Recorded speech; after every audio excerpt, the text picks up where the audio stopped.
जय हिंद, जय भारत।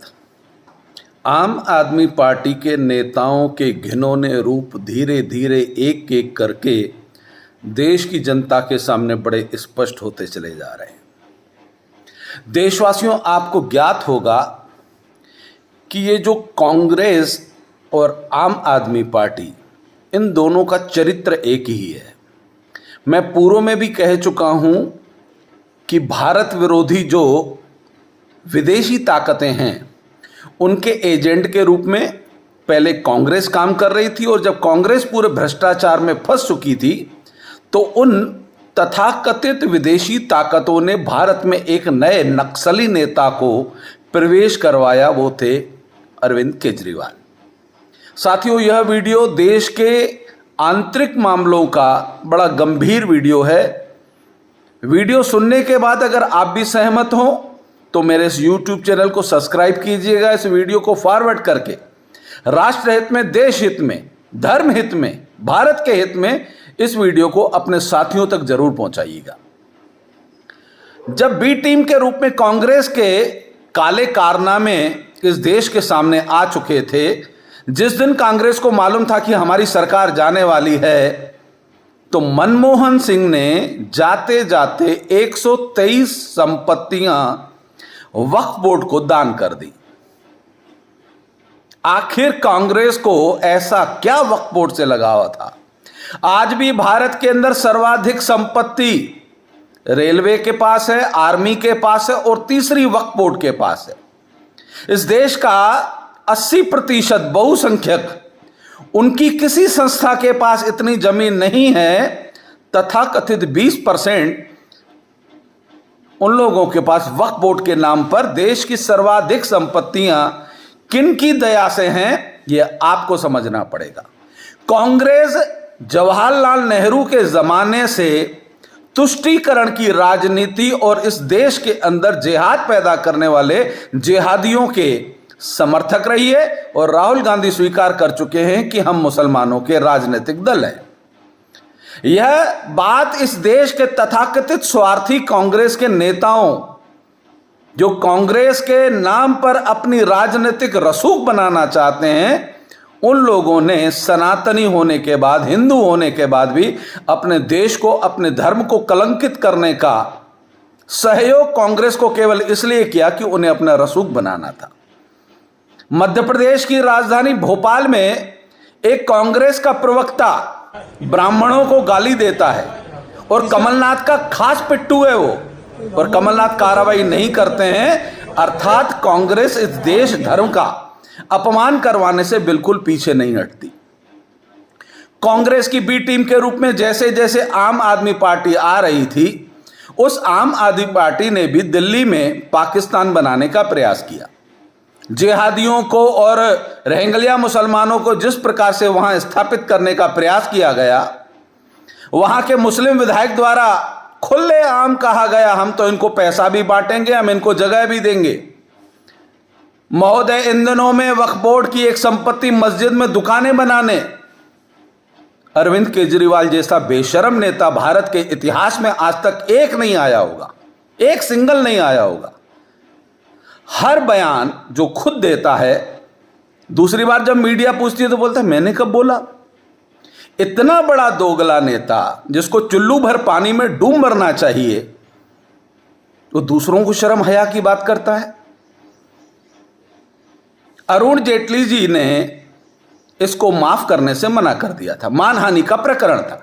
अरुण जेटली जी के पैरों में गिर गिर कर रो रो के माफी मांगी थी, अपना अभयदान मांगा था, अपना जीवन दान मांगा था। नितिन गडकरी जी से माफी मांगी, मजीठिया जी से माफी मांगी, और लिखित में माफियां मांगी है, कोर्ट में माफियां मांगी है। यह भ्रष्टाचार के आरोप लगाता था सबके ऊपर। जब इसके ऊपर कानूनी शिकंजा कसा गया तो इस अरविंद केजरीवाल ने लिखित में, सबूतों के साथ बात कर रहा हूं मैं आपसे, लिखित में माफियां मांगी। आज वह दोगला, कालनेमी नेता, पाखंडी नेता, भ्रष्टाचारी नेता, जिहादियों का समर्थक नेता अपने आप को ऐसा कट्टर ईमानदार बता रहा है, जबकि एक एक नेता उसका चोर है। आम आदमी पार्टी एक आम आदमी के नाम को कलंकित करने का नाम बन चुकी है आम आदमी पार्टी। एक ईमानदार नेता नजर नहीं आ रहा पूरी पार्टी के अंदर। इन लोगों ने जिहाद को समर्थन दिया। दिल्ली में दंगे पार्ट 1 पार्ट 2। पार्ट 1 में ताहिर करके जेल में है, पार्ट 2 में एक दूसरा इनका हीरो बनकर आया था, वो भी जेल में है। तीसरे महाराज जाने की तैयारी में जेल में तो पहुंच गए हैं। ये शिक्षा की बात करते थे। एक मदरसे की जमीन जहां स्कूल चल रहा था, वक्फ बोर्ड की जमीन पर स्कूल चल रहा था छोटे बच्चों का, उस स्कूल को बेच खाया। 2-2, 2.5 करोड़ रुपए की दुकान 20-25 लाख रुपए कागजों में दिखाने के लिए आम आदमी पार्टी के मुस्लिम नेता ने मुस्लिम बच्चों को अशिक्षित करने के लिए उन्हें घर पे बिठा दिया। इस देश के मुसलमानों को समझ में आने लगा है कि उनका नेतृत्व ही उनकी बर्बादी का कारण है। एक भी ऐसा मुस्लिम नेता मैंने नहीं देखा जो कभी मुसलमान के बच्चों के हित की बात करता हो, उनकी शिक्षा दीक्षा की बात करता हो। वो नहीं चाहते कि मुसलमान का बेटा पढ़े लिखे, क्योंकि अकल आ जाएगी तो पत्थर नहीं फेंकेगा, अकल आ जाएगी तो वो उनके बहकावे में नहीं आएगा, अगर अकल आ जाएगी तो वो जिहादी नहीं बनेगा। इसलिए इस देश के मुस्लिम नेता, चाहे ओवैसी हो चाहे जो नेता हो, ये तकरीर कर करके इस देश के मुसलमान के युवा बच्चों का भविष्य नहीं बनाना चाहते, उनके भविष्य को दांव पर लगाने का काम करते हैं, केवल अपने स्वार्थ के लिए, अपना पैसा कमाने के लिए, अपने बच्चों को विदेशों में पढ़ाने के लिए। परंतु इस देश का अशिक्षित मुसलमान ना तो वो खुद पढ़ा, ना उसने अपनी बच्चियों को, बेटों को पढ़ने देना चाहता, केवल इन भ्रष्ट नेताओं के प्रयासों में। जब से मोदी सरकार आई तब से इस देश के मुसलमानों को समझ में आने लगा सबका साथ, सबका विकास, सबका प्रयास क्या होता है। तब जाकर इस देश के इन मुसलमान नेताओं की अब धरती हिलने लगी है कि अब हमारा क्या होगा। आम आदमी पार्टी जितनी भ्रष्ट पार्टी भारत नहीं, विश्व के इतिहास में कोई नहीं है। गांव, जंगल, नेचुरल भूमि कब्रिस्तान को दी जा रही है दिल्ली में। दिल्ली की स्थिति यह है कि केजरीवाल जो दिल्ली की पुलिस मांगते हैं, अगर दिल्ली की पुलिस केजरीवाल के पास होती तो आज दिल्ली नर्क बन चुका होता, पाकिस्तान बन चुका होता, बंगाल बन चुका होता। भारतीय जनता पार्टी के प्रवक्ता बग्गा को पंजाब की पुलिस ने उठा लिया। केजरीवाल जी, तब आपकी मानवता कहां गई थी जब आप बोलते ईडी सीबीआई का दुरुपयोग होता है? आप क्या कर रहे थे? मतलब आप ये स्वीकार करते हैं कि अगर सरकारें उनका दुरुपयोग करती हैं तो आपने भी पंजाब पुलिस का दुरुपयोग किया था। आपके पंजाब के मुख्यमंत्री के ऊपर बेवड़ा होने के आरोप लग रहे हैं। आरोप बोल रहा हूं, साक्ष्य नहीं बोल रहा हूं, पर आरोप तो लग रहे हैं। आखिर आपकी पार्टी के ऊपर ऐसे आरोप क्यों लगते हैं? शराब नीति का आरोप आपके ऊपर क्यों लगता है? शिक्षा नीति के भ्रष्टाचार के आरोप आपके ऊपर क्यों लगते हैं? आखिर आपके 7 मंत्री इस समय जेलों में क्यों पड़े हैं? गुजरात की जनता के साथ देश की जनता आपसे जवाब मांगती है। केजरीवाल जी, है कोई जवाब? हां, यह बात अलग है कि आप बेशरम हैं, आप नालायक हैं, आप जवाब नहीं देंगे, आप सवाल के ऊपर सवाल करेंगे। 30 आईपीएस अधिकारियों ने राष्ट्रपति को चिट्ठी लिखी है केजरीवाल जी आपके बारे में, और इसके पूर्व में एक आईएएस को आपके मुख्यमंत्री निवास में बंद करके मारा गया था, पीटा गया था। यह भी घटना, क्या आप नक्सली नेता नहीं हैं? इसके बाद भी आप कहेंगे आप इस देश के अंदर जिहादियों के नेता हैं।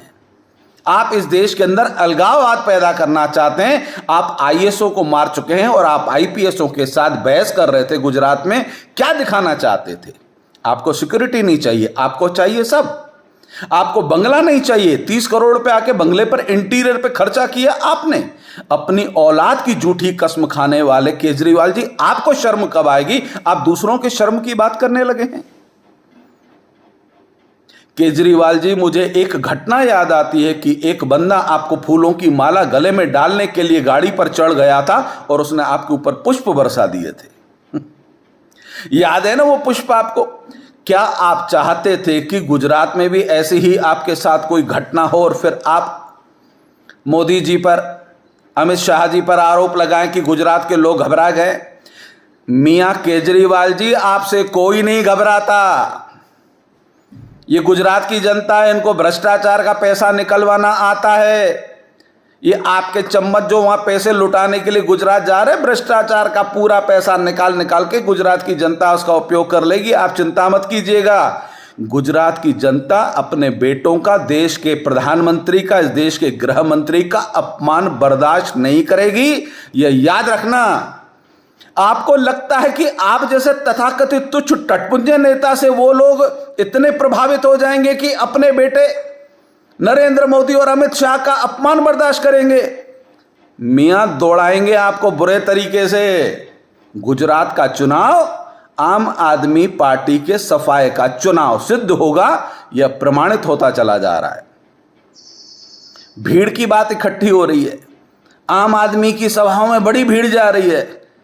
मियां केजरीवाल जी, बहुत भीड़ तो जाती थी अखिलेश की सभाओं में भी उत्तर प्रदेश में।